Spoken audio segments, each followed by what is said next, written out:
Oh, kuat suara di luar daripada dalam lagi. Di luar udah dinner, makan malam. Di dalam belum makan malam lagi. Kata Allah Subhanahu wa taala dalam surah An-Nisa, "Wa idza huyyitum bi tahiyyatin fahayyu bi ahsana minha aw rudduha." Apabila diucapkan salam kepada kalian, maka jawablah salam itu yang sama atau lebih. Baca yang lebih atau sama. Jangan sampai diam atau baca dalam hati, jawab dalam hati. Saya ulang balik. Assalamualaikum warahmatullahi wabarakatuh. Alhamdulillah. Alhamdulillahilladzi arsala rasulahu bil huda wa dinil haqq liyudhhirahu 'ala ad-dini kullihi walau karihal musyrikun. Asyhadu an la ilaha illallah wahdahu la syarika lah wa asyhadu anna Muhammadan 'abduhu wa rasuluhu la nabiyya ba'dah. Allahumma salli wa sallim wa barik alaihi wa ala alihi wa ashabihi ajma'in wa ba'd. Yang saya hormati Tuan Imam, pengurus dan pengurus-pengurus Masjid Jabal Rahmah. Yang saya hormati Pak Haji Adnan sebagai anggota atau kru KMTV, dan muslimin dan muslimat yang mungkin saya tak sebut satu persatu namanya. Mudah-mudahan kita yang hadir di sini termasuk orang-orang yang selalu dicintai oleh Allah Subhanahu wa taala. Amin ya rabbal alamin. Bersyukur kita pada Allah, malam ini Allah Subhanahu wa taala masih berikan kita kesihatan. Seterusnya Allah masih berikan kita kesempatan. Ada orang yang Allah berikan sihat tapi tak ada kesempatan untuk hadir ke rumah Allah. Dia sihat, Allah berikan kesihatan sama seperti kita, tapi Allah tak berikan ia kesempatan untuk hadir ke rumah Allah Subhanahu wa taala. Dan ada juga orang yang boleh hadir ke rumah Allah sama seperti kita, tapi tak punya kesempatan untuk duduk walaupun sekejap dalam majlis ilmu. Jadi orang yang boleh duduk dalam majlis ilmu ni merupakan orang-orang pilihan Allah dan orang-orang yang disayang oleh Allah. Kenapa? Kerana Nabi SAW sabdakan, "May yuridillahu bihi khairan yufaqihu fid din." Barang siapa yang Allah inginkan kebaikan untuk dirinya, Allah berikan ia kefahaman dalam urusan agama. Bagaimana orang boleh faham dalam urusan agama kalau tak hadir dalam majlis ilmu? Orang tak boleh faham agama kalau hanya sekadar bersuluk. Tahu bersuluk? Hanya pergi ke dalam kelambu. Tahu kelambu tak? Bertapa dalam kelambu, kemudian baca ayat-ayat tertentu, tiba-tiba keluar daripada kelambu terus jadi alim. Tak ada, ini hanya tipu. Belajar dulu baru alim. Belajar dulu baru alim. Itu ada nama satu TV namanya Baba. Saya ingatkan Baba tu apa namanya, panggilan. Sebab orang Arab panggil papa tu jadi Baba. Ternyata singkatan daripada belajar agama baru alim. Jemaah dikasihi oleh Allah, Allah berikan kita kesempatan untuk hadir dalam majlis ilmu. Bahkan Nabi SAW sabdakan, "Man salaka tariqan yaltamisu fihi ilman, sahalallahu lahu bihi tariqan ilal jannah." Siapa yang menempuh suatu jalan untuk mendapatkan ilmu, maka Allah Subhanahu wa taala mudahkan jalannya menuju syurga. Jadi Allah Subhanahu wa taala jemput kita, Allah undang kita dalam majlis ilmu, menandakan Allah inginkan yang terbaik untuk kita. Allah nak jadikan jalan kita menuju syurga Allah Subhanahu wa taala mudah. Dan mudah-mudahan dengan usaha kita duduk dalam majlis ilmu, Allah Subhanahu wa taala mudahkan urusan kita dunia akhirat. Amin ya rabbal alamin. Jemaah yang dikasihi oleh Allah Subhanahu wa taala, malam ini kita sambung kajian kita dalam hikmah di balik kisah-kisah dalam Al-Quran. Hikmah di balik kisah-kisah dalam Al-Quran. Seperti mana kita tahu bahawa dalam Al-Quran terdapat beberapa kisah orang terdahulu, baik itu kisah orang-orang saleh ataupun kisah orang-orang talih. Tahu talih? Orang-orang derhaka, orang-orang jahat. Baik itu kisah orang yang baik ataupun kisah orang yang tak tak baik disebutkan oleh Allah dalam Al-Quran. Tujuannya apa? Yang pertama untuk menghibur Nabi SAW. Terkadang Nabi SAW ketika berdakwah ada kalanya dia down. Tahu down? Merasa apa? Turun semangat sedikit. Kenapa? Kerana melihat tantangan yang ia dapati, yang ia hadapi berat sehingga dia tak mampu menghadapinya. Lalu Allah turunkan wahyu kepada Nabi SAW dengan kisah-kisah orang-orang saleh atau anbiya, kisah para nabi-nabi terdahulu. Akhirnya timbul semangat Nabi SAW kembali. Kemudian juga menjadi motivasi bagi para sahabat agar setia dengan Nabi SAW, setia dengan agama dan setia di atas istiqamah di atas agama Allah Subhanahu wa taala. Karena sahabat pun itu juga kadang-kadang down up. Sama dengan kita ni kan. Kita kalau mengaji ni kadang-kadang down up kan. Kadang-kadang lagi semangat datang hadir majlis ilmu. Kadang-kadang tiba-tiba pula ketika down, patah semangat, maunya di rumah aja. Kadang-kadang maunya main handphone aja. Mengaji malas, solat malas, zikir malas, selawat malas, ya kan? Jadi sahabat ada kalanya dia down, ada kalanya dia up. Dengan berita-berita, kisah-kisah dalam Al-Quran termotivasi mereka. Dan begitu juga sebenarnya kisah-kisah dalam Al-Quran sebagai mau'izah, sebagai pengajaran buat kita sebagai umat Nabi Muhammad SAW. Jika kisah tersebut adalah kisah orang-orang saleh, maka kita kena tiru mereka supaya kita selamat dunia akhirat. Tapi kalau kisah itu yang disebutkan oleh Allah bukan kisah orang saleh, iaitu kisah orang jahat, maka jangan ditiru. Sebab kata Nabi SAW, man tashabbaha biqaumin fahuwa minhum. Siapa yang menyerupai satu kaum, maka Allah akan masukkan mereka ke dalam kaum tersebut. Jemaah yang dikasihi oleh Allah Subhanahu wa taala, kita sambung kajian kita hikmah kisah-kisah dalam Al-Quran. Masih lagi bercerita tentang kisah Nabi Yusuf alaihi salam. Kisah Nabi Yusuf. Kisah Nabi Yusuf ni panjang. Satu surah kisahnya tentang Nabi Yusuf aja. Tak dicampur dengan kisah-kisah yang lain. Biasanya dalam Al-Quran kadang-kadang ada dalam satu surah tu ada kisah Nabi Adam, juga ada kisah Nabi Musa, ada kisah nabi-nabi yang lain. Tapi kisah di dalam surah Yusuf semuanya hanya kisah Nabi Yusuf, kehidupan Nabi Yusuf. Allah sebutkan ini bukan hanya kisah kosong, bukan kisah tanpa hikmah. Semuanya ada hikmah yang apabila kita baca dia. Lihat, Allah Subhanahu wa taala berfirman dalam Al-Quran. Jadi kita sambung dalam surah Yusuf ayat yang ke-19. Ayat yang ke-19, 20, 21 dan 22. Nah, itu yang akan kita bincangkan malam ni. Ayat 19, 20, 21 dan 22. Surah Yusuf. Allah Subhanahu wa taala berfirman, وَجَاءَتْ سَيَّارَةٌ فَأَرْسَلُوا وَارِدَهُمْ فَأَدْلَى دَلْوَهُ. Dan datanglah sayyarah. Sayyarah ni kalau orang belajar bahasa Arab, kereta, mobil. Kalau orang belajar bahasa Arab, sayyarah tu mobil. Kalau dia tak tahu ceritanya, mungkin dia katakan waja'at sayyaratun, telah datang mobil, maknanya zaman Nabi Yusuf sudah ada mobil ternyata.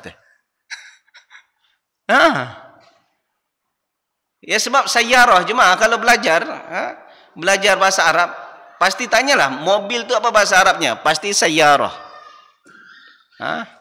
Sayyarah. Tapi yang dimaksud sayyarah di sini adalah qafilah. Apa tu qafilah? Kafilah. Orang yang sekelompok orang yang pergi dari suatu tempat ke tempat yang lain untuk berniaga. Itu sayyarah. Jadi bukan mobil. Jangan dikira bahawa mobil sudah ada di zaman Nabi Yusuf.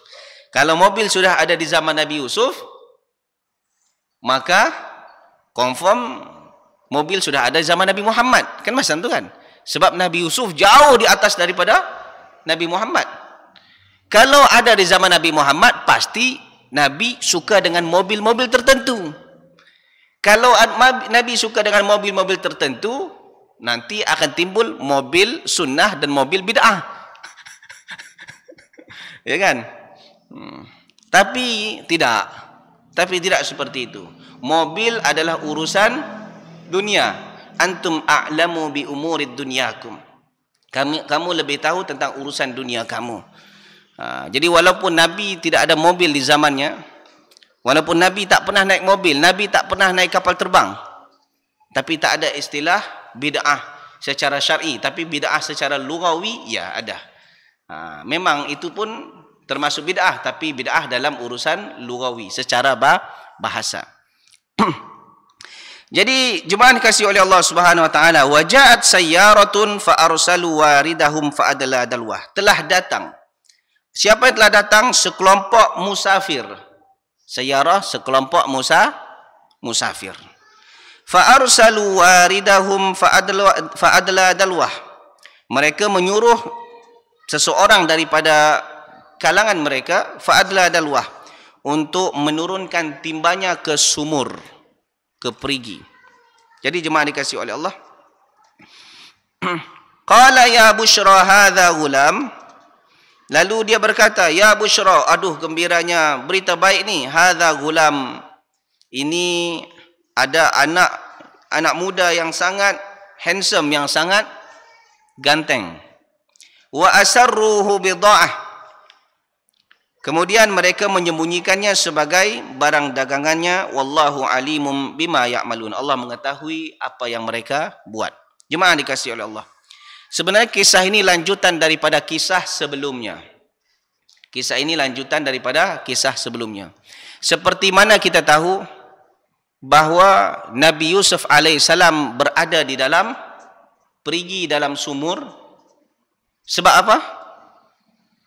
Bukan sebab Nabi Yusuf melompat sendiri, tapi sebab Nabi Yusuf alaihissalam dicampakkan oleh siapa? Oleh abang-abang dia sendiri. Kenapa dicampakkan? Sebab dengki, sebab hasad, sebab iri hati. La Yusuf wa akhuhu ahabbu ila abina minna wa nahnu usbah. Mereka mengatakan apa? Yusuf dan saudaranya Bunyamin itu lebih dicintai bapak kita berbandingkan cinta kepada kita. Dengki kepada Nabi Yusuf, akhirnya marah dia kepada Nabi Yusuf. Dengki, dia ingin pupuskan Nabi Yusuf. Dia ingin hilangkan Nabi Yusuf daripada muka bumi ini. Supaya apa? Supaya cinta bapaknya berpaling kepada mereka. Kan itu sebenarnya. Jadi dicampakkanlah Nabi Yusuf ke dalam perigi, ke dalam sumur. Kemudian abang-abangnya pun kembali berdrama dia sambil menangis, yang pernah kita ceritakan dulu.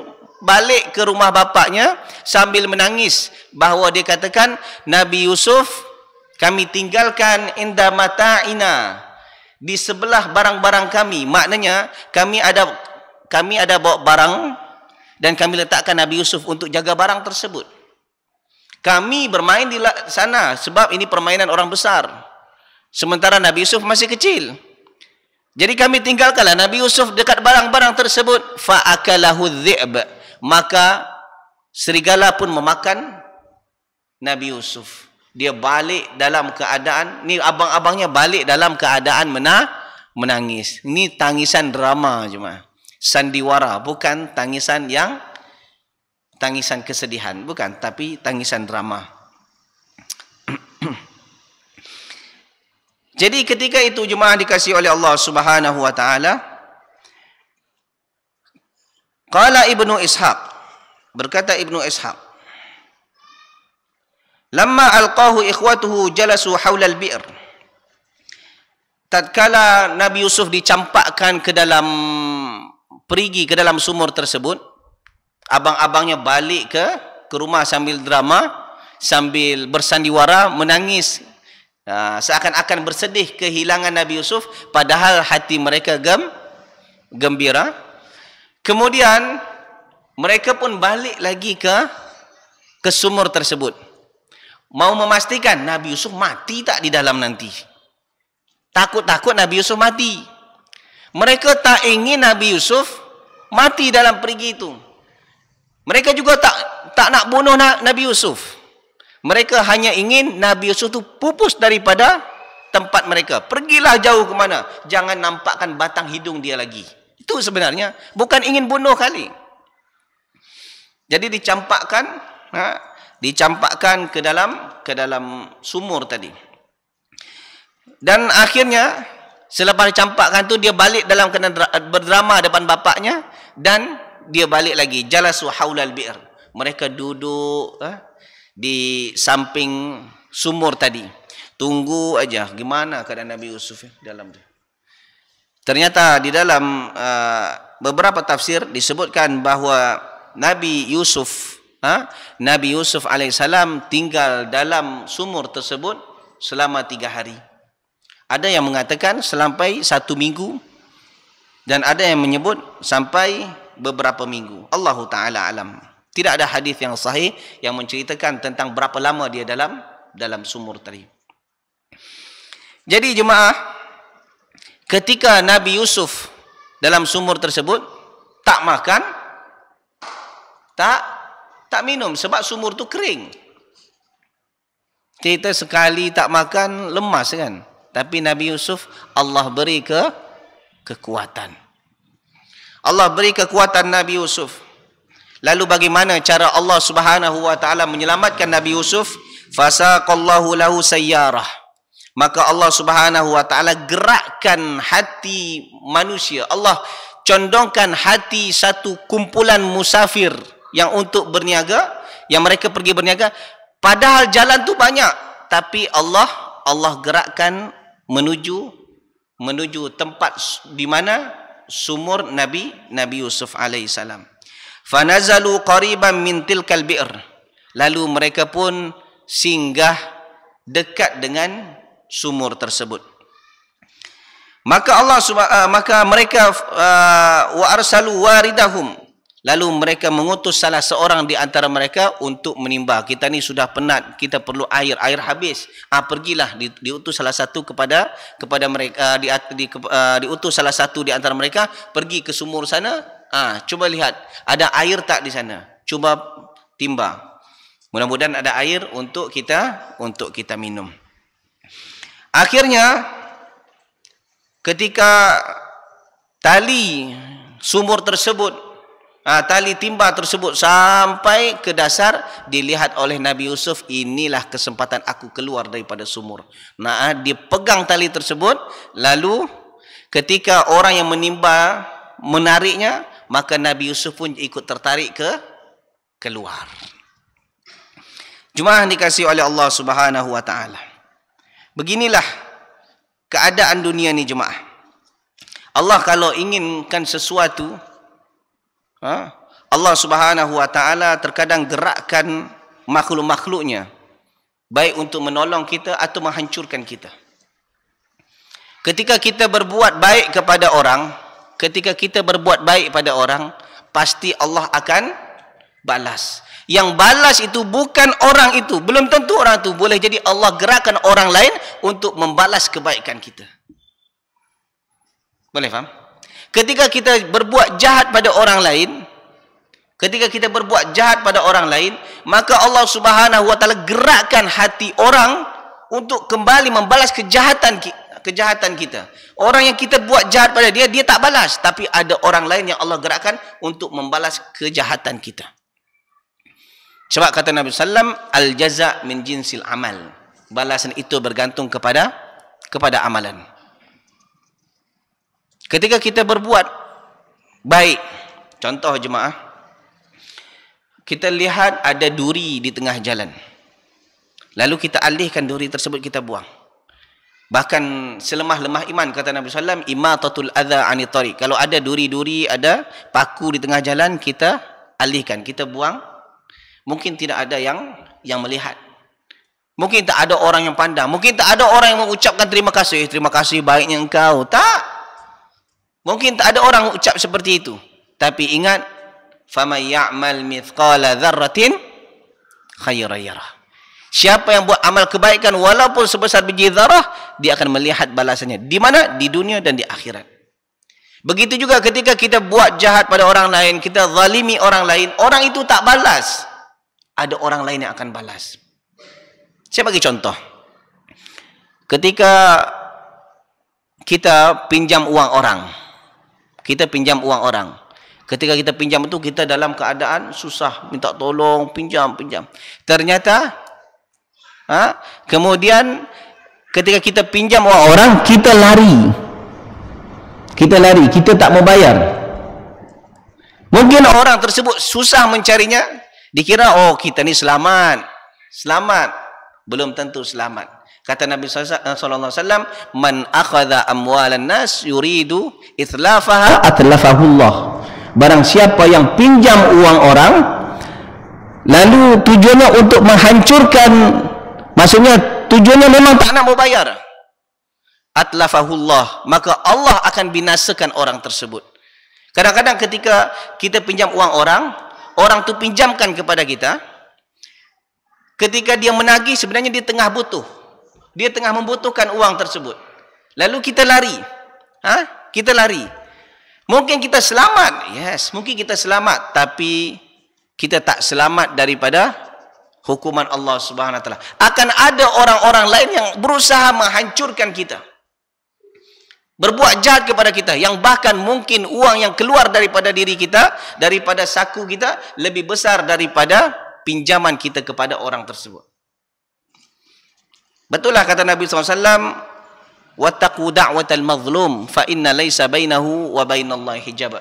Takutlah kamu akan doa orang terzalimi, kerana tiada hijab batasan antara ia dengan Allah Subhanahu wa taala. Jadi Allah gerakkan musafir tadi untuk singgah di dekat sumur Nabi Yusuf alaihissalam. Padahal jalan banyak, tapi kenapa? Allah gerakkan.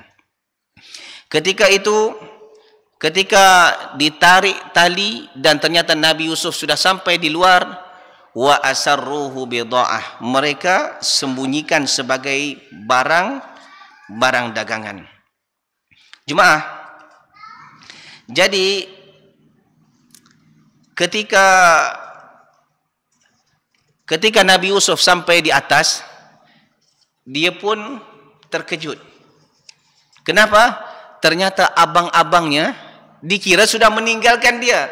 Ternyata abang-abangnya masih berada di sekeliling Nabi Yusuf. Terkejutlah. Kukira aku dimasukkan sini, dia ingatkan aku sudah mati dan dia pergi. Dia ketawa jauh di sana. Ternyata dia tunggu di atas.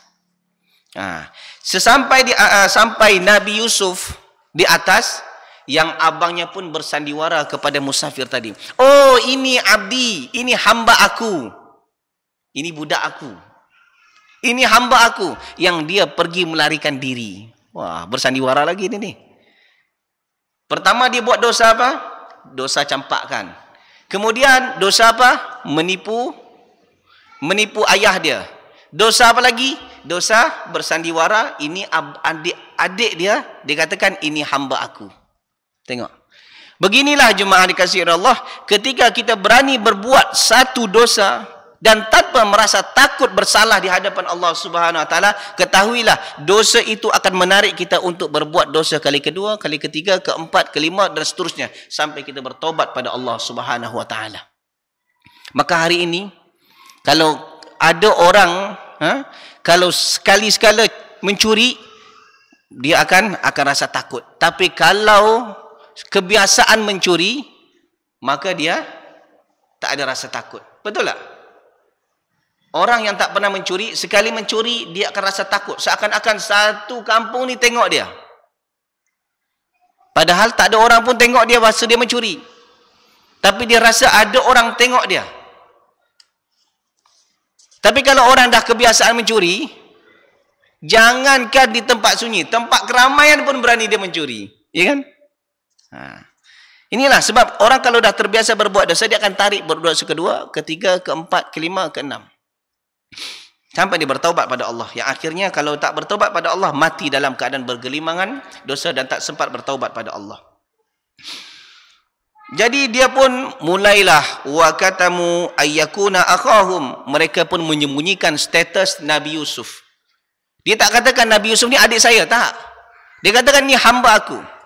Dan Nabi Yusuf pun angguk-angguk juga. Nabi Yusuf mengangguk. Dia tak katakan, tak, ni abang-abang aku ni, dia tipu aku. Tak. Tak. Kenapa? Kerana Nabi Yusuf pun takut. Kalau seandainya dia mengakui ini abang-abangku, ternyata musafir tersebut serahkan Nabi Yusuf kepada abangnya lagi, maka mungkin keadaan Nabi Yusuf lagi teruk berbanding sebelumnya. Boleh faham? Sebelumnya mungkin dicampakkan ke dalam sumur. Kalau seandainya musafir ini dapat Nabi Yusuf dan diserahkan kepada abangnya lagi, dan abangnya diambilnya Nabi Yusuf, apa yang terjadi jemaah? Boleh jadi Nabi Yusuf mendapat keadaan siksaan yang lebih berat daripada sebelumnya. Akhirnya Nabi Yusuf angguk-angguk aje lah. Wallahu alimun bima ya'malun. Allah mengetahui apa yang mereka buat. Imam Ibnu Katsir menyebutkan, wa fi hadza ta'ridun li rasulih sallallahu alaihi wasallam wa ilamun lahu bi annani alimun bi adza qaumuk wa ana qadirun 'ala al-inkari 'alaihim. Jadi ketika Allah Subhanahu wa taala berfirman wallahu alimun bima ya'malun, Allah mengetahui apa yang mereka buat, sebenarnya ini adalah kiasan dan hiburan untuk Nabi kita Muhammad sallallahu alaihi wasallam. Jadi Nabi Muhammad itu seperti saya sebutkan tadi, Nabi sallallahu alaihi wasallam ketika berdakwah di kota Mekah, apa yang beliau hadapi? Permusuhan. Yang dihadapi apa? Kecaman. Ya. Dan bahkan ada orang yang ingin membunuh dia, yang mencelakakan dia. Siapa dia? Kaum dia, kerabat dia sendiri, bahkan am dia, iaitu paman dia sendiri yang berusaha ingin mencelakakan Nabi Muhammad sallallahu alaihi wasallam. Sedih tak Nabi? Sedih. Tapi begitulah jemaah dikasihi oleh Allah. Tanda Allah sayang kepada Nabi Muhammad sallallahu alaihi wasallam, Allah berikan ujian kepada Nabi Muhammad. Saya pernah ditanya oleh salah seorang kaum muslimin, dia katakan, kalau Nabi Muhammad itu gelarannya Habibullah, kekasih Allah, kenapa Nabi Muhammad itu dibiarkan susah? Kan Nabi Muhammad susah hidupnya kan? Tengok perjuangan Nabi Muhammad SAW. Kalau kita baca sirah Nabi SAW, hidup Nabi susah. Kita kalau sayang pada orang, kita tak nak orang itu susah. Betul tak? Seorang suami kalau sayang pada istrinya, dia akan buat apa saja yang membuat istrinya happy. Betul? Dia akan buat apa cara supaya istrinya happy. Maka tak jarang daripada hari ini, seseorang suami yang terlampau mencintai istrinya di luar batas, yang menyebabkan supaya istrinya happy, supaya istrinya senang, maka dia buat apapun walaupun benda haram. Kan? Ada suaminya ni sebenarnya baik, tapi kerana desakan daripada isteri dia, bang, tengok jiran kita bang, dulu dia nyewa rumah, abang tahu kan, sekarang dah punya rumah sendiri. Takkan kita pula menyewa sampai sekarang bang? Didesaknya suaminya, didesak suaminya. Kalaupun tidak, nanti apa yang dibuatnya lagi? Bang, dulu dia punya rumah kecil, sekarang rumahnya dah besar bang. Orang dengki kan seperti itu tuh. Dulu dia hanya punya rumah, sekarang dah punya kenderaan motor, mobil, dia ganti lagi mobilnya. Oh, dia orang kalau sakit hati begitulah. Tetangganya yang punya rumah, dia yang semput, dia yang sesak nafas. Tetangganya punya kenderaan, dia yang pengsan. Tetangganya yang kahwin lagi, dia yang mati sakaratul maut.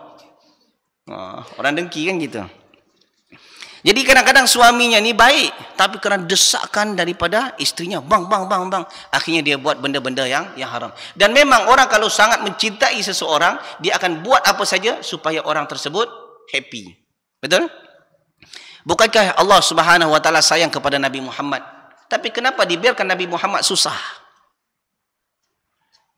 Nabi SAW bersabda, "Inna idhamal jaza ma'idhamil bala." Sesungguhnya besarnya pahala bergantung kepada besarnya ujian. Wa inna Allah Ta'ala idza ahabba qauman ibtalahum. Sesungguhnya Allah apabila cinta kepada satu kaum, Allah uji mereka. Faman radiya falahu ridha wa man sakhita falahu sukht. Barang siapa yang redha maka Allah pun redha kepadanya, dan barang siapa yang murka kepada Allah maka Allah pun juga murka kepadanya. Semua para nabi-nabi mempunyai pelbagai ujian.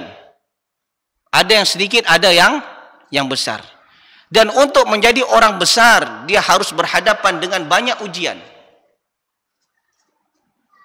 Maka kata orang-orang bijak, jika kamu ingin tinggi, menjadi orang besar, jadilah seperti pohon kelapa yang sentiasa diterpa badai, angin topan, ya kan?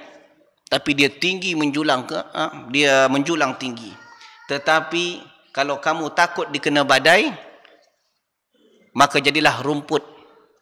Memang rumput ni tak terasa pun badai, tetapi asyik dipijak orang. Ya kan? Kalau kita tak mau mendapat cabaran, tak mau menghadapi tantangan, maka susah bagi kita untuk menjadi besar. Nabi Yusuf dari kecil sudah menghadapi ujian seperti ini. Sebab apa? Sebab suatu hari nanti dia akan menjadi orang besar. Dan semua Nabi akan mendapat ujian-ujian, pelbagai ujian, macam-macam ujiannya. Dan inilah yang menyebabkan Nabi SAW terhibur. Dan bahkan Nabi Yusuf dibenci bukan oleh orang jauh, tapi dengan abang dia sendiri, oleh kerabat dia sendiri. Jadi engkau hai Muhammad, engkau Muhammad, walaupun sekarang engkau dimusuhi oleh kaum kau dan kerabat engkau, ternyata Nabi-Nabi sebelum engkau pun juga dah diuji hal yang sama. Jadi ayat ini sebenarnya sebagai kiasan, kata Imam Ibn Kathir, dan sebagai hiburan untuk Nabi SAW. Wa syarauhu bi thamanin baksin darahima ma'dudati wa kanu fihi minaz zahidin. Lalu abangnya tersebut, tadi kan abang-abangnya mengaku ini hamba aku yang melarikan diri. Aku jual lah. Kami jual. Kami jual kepada siapa? Kepada musafir tadi. Bi thamanin baksin darahima ma'dudah. Dijual dengan harga yang sedikit, bukanlah mahal-mahal. Wa qala Mujahid 22 dirhaman. Berkata Mujahid, dia hanya dijual 22 dirham saja. 22 dirham saja. Wa kanu fihi minaz zahidin, dan mereka abang-abangnya tidak tertarik sedikit pun kepada Nabi Yusuf alaihissalam. Jemaah dikasihi oleh Allah Subhanahu wa taala. Musafir tersebut disebutkan ia berasal daripada Madian menuju ke Mesir. Dan ketika sampai di Mesir, dijuallah di pasar-pasar Mesir dan dibeli oleh seorang aziz yang digelar aziz, iaitu seorang bendahara kerajaan Mesir ketika itu. Dibeli dan dibawalah balik oleh aziz tadi. Dah azan, bagi laluan azan ya.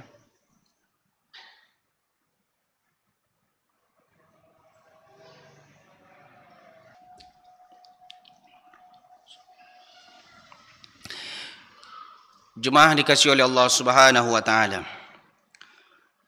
Sesampainya Nabi Yusuf alaihissalam di pasar-pasar Mesir, ramai orang yang berminat kepadanya. Abangnya tak berminat. Padahal Nabi Yusuf ni handsome. Dan kita tahu Nabi Yusuf handsome. Ganteng bahasa kitanya. Tapi tak berminat. Wa kanu minaz zahidin. Tak berminat pun mereka kepada Nabi Yusuf. Biasanya orang kalau punya keluarga yang handsome, Pasti katakan, ini adik aku ni, kemana-mana dibawa kan. Bahkan kadang-kadang di-upload di sosial media kan. Keluarganya tak berminat sekali pun dengan Nabi Yusuf. Tetapi sesampai Nabi Yusuf di pasar-pasar Mesir, dijual oleh musafir tadi, oleh kafilah tadi, ramai orang yang membeli. Ternyata salah satu yang berminat adalah seorang aziz. Yang bernama, diriwayatkan namanya Qitfir. Yang mana dia ni sebagai bendahari atau bendaharawan kerajaan Mesir ketika itu. Jadi ketika dibeli, dibawalah balik. Ketika dibawa balik, dia katakan wa qala alladhi ishtarahu min misra limra'atihi akrimi mathwah.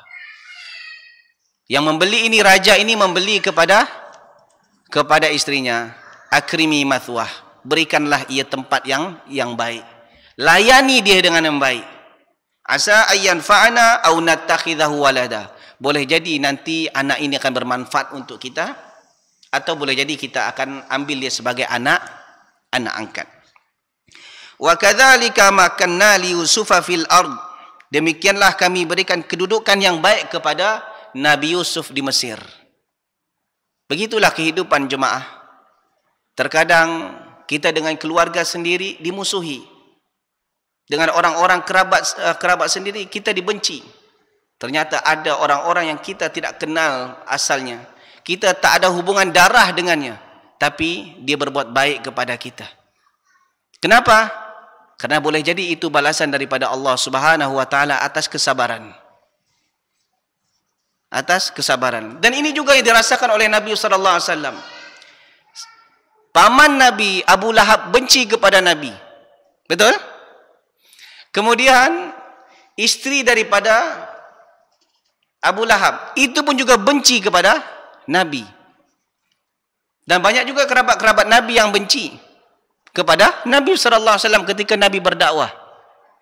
Tapi atas kesabaran Nabi sallallahu alaihi wasallam dan perjuangan Nabi sallallahu alaihi wasallam, apa yang didapati oleh Nabi? Ada orang-orang yang setia kepada Nabi dan siap mengorbankan harta bahkan nyawa mereka sekalipun. Siapa dia? Kaum Muhajirin wal Ansar. Padahal mereka ini tidak ada hubungan darah dengan Nabi sallallahu alaihi wasallam. Dan begitulah kehidupan jemaah. Kadang-kadang yang membantu kita itu bukan kerabat kita, bukan saudara kita. Oleh sebab itu ketika kita dijauhi oleh keluarga, oleh kerabat, jangan bersedih.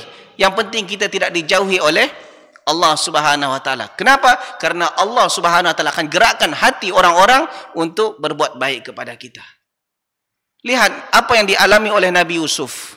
Dibenci oleh abangnya sendiri, tapi ternyata Allah berikan balasan yang luar biasa.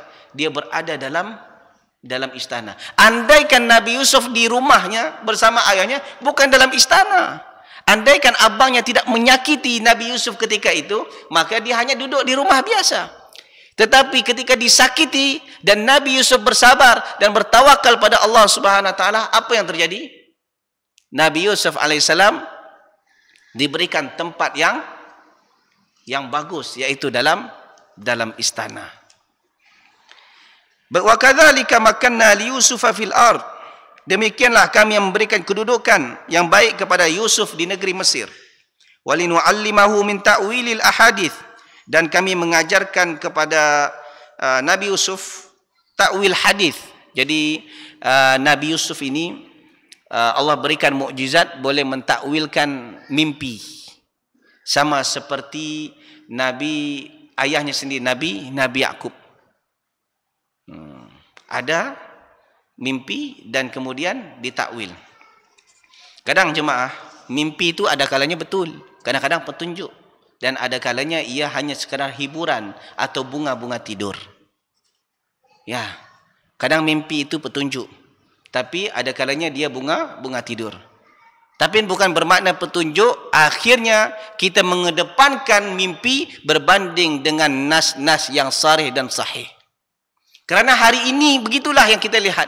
Ada segelintir umat Islam, sudah jelas ini ayat Al-Quran, sudah jelas ini hadis Nabi SAW yang sahih, tapi ternyata dia bermimpi pada suatu malam, dia bermimpi dan dalam mimpi itu dia mendapat amanat buat amalan ini, amalan itu. Dan amalan tersebut kalau ditimbang dengan hadis yang sahih dan ayat Al-Quran, ternyata bercanggah. Bukan selari. Kalau selari tak ada masalah. Bercanggah, tapi apa yang mereka pilih? Mimpi mereka pilih berbanding dengan ayat Al-Quran dan hadis. Alasannya apa? Kisah-kisah inilah. Kan kisah Nabi Yusuf ini, sejarah hidupnya dimulakan dengan mimpi. Tak, jemaah. Jadi mimpi boleh menjadi satu petunjuk dan boleh juga menjadi hanya sekedar bunga-bunga tidur. Wallahu ghalibun ala amrihi walakinna aktsaran nasi la ya'lamun. Dan Allah berkuasa terhadap urusannya, tetapi kebanyakan manusia la ya'lamun, tidak mengetahui. Walamma balagha ashuddahu atainahu hukman wa ilma. Tatkala Nabi Yusuf sudah mulai dewasa, maka Allah berikan dia hikmah dan ilmu. Wa kadzalika najzil muhsinin. Dan demikianlah kami balas kebaikan, balas untuk orang-orang yang berbuat kebaikan. Jemaah dikasihi oleh Allah Subhanahu wa taala. Jadi apa hikmah yang kita petik daripada kisah ini? Yang pertama apa? Dunia ini darul asbab. Dunia ini darul asbab dan akibat. Ketika kita berbuat baik pada orang, lalu orang itu tidak membalas kebaikan kita, jangan bersedih. Pasti Allah sendiri yang akan balas. Bagaimana cara Allah balas? Mungkin Allah tak balas orang itu balas kebaikan kita, tak. Tapi Allah gerakkan hati orang lain membalas kebaikan kita. Ketika kita berbuat jahat pada orang, lalu orang itu tidak membalasnya, jangan dikira kita selamat. Boleh jadi ada Allah gerakkan orang lain yang membalas kejahatan kita. Dan kemudian poin yang kedua adalah terkadang orang yang ingin mencelakakan kita bukanlah orang-orang jauh, tetapi orang-orang terdekat kita. Orang-orang terdekat kita. Jadi jangan terlampau bersedih. Sebab apa? Sebab Nabi Yusuf alaihissalam, Nabi Allah sendiri pun juga sudah mengalaminya. Poin yang ketiga, jika Allah sayang kepada seorang hamba, maka Allah Subhanahu wa taala akan berikan dia ujian. Dan inna idzamal jaza' ma idzamil bala. Besarnya balasan bergantung kepada besarnya ujian. Wa innallaha idza ahabba qauman ibtalahum. Sesungguhnya Allah kalau cinta kepada satu kaum, maka Allah berikan ujian kepadanya.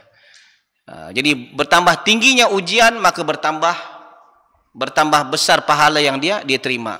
Jemaah, ujian anak TK dengan anak SD sama tak? Tak sama kan? Supaya apa? Supaya membezakan mana kualiti SD dengan kualiti TK. Ujian anak SD dengan orang yang SMA sama? Tak sama. Supaya apa? Membezakan mana yang anak SMA dengan anak SD. Ujian anak S1 dengan orang S3 tak sama.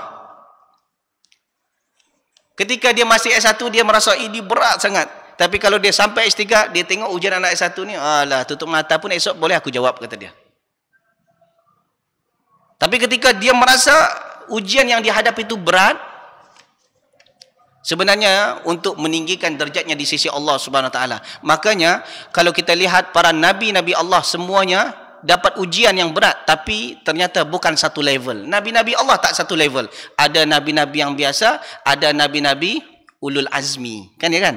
Di antara nabi ulul azmi pun siapa dia? Nabi Nuh, Nabi Ibrahim, Nabi Musa, Nabi Isa, Nabi Muhammad. Itu pun ada level tertinggi, yaitu Nabi Muhammad SAW. Kenapa dapat level tertinggi? Sebab besarnya ujian.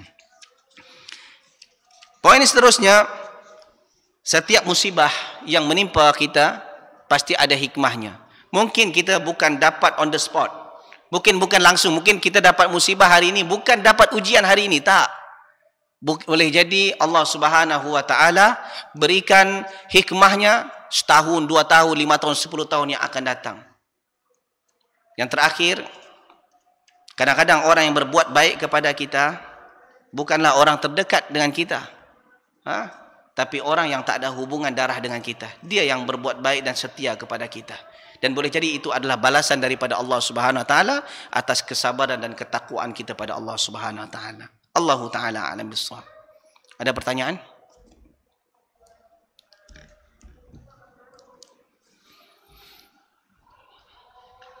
Maghrib ni orang takut bertanya. Takut lambat solat.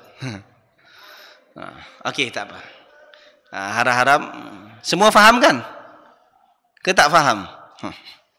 Yang penting faham je jemaah. Okey. Itu saja yang boleh saya kongsikan pada malam ini. Terima kasih atas segala perhatian. Mohon maaf atas segala kurangan. Subhanakallah bihamdik. Asyhadu an la ilaha illa anta astaghfiruka wa atubu ilaik. Assalamualaikum warahmatullahi wabarakatuh.